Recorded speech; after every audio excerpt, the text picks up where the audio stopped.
Shërbimet e forcës së posaçme Shqiponia në vijim të punës për identifikimin dhe kapjen e shtetasëve që qarkullojnë me armë zjarri pa leje, bazuar në informacionet e siguruara në rrugë operative, pas mesnatë në lagjen Guerile gjatë patrullimit, kanë konstatuar 2 shtetas, të cilët sapo kanë parë shërbimet e policisë, janë larguar me vrap.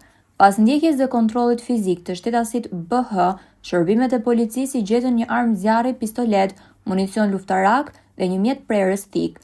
Në vijim të veprimeve procedurale, specialistët për hetimin e krimeve të Komisariatit të Policisë Shkodër bën arrestimin në flagrancë të shtetasit BH 19 vjeç, banues në Shkodër. Gjithashtu u procedua në gjendje të lirë shtetasi EÇ 29 vjeç për veprën penale mos kallëzim krimi.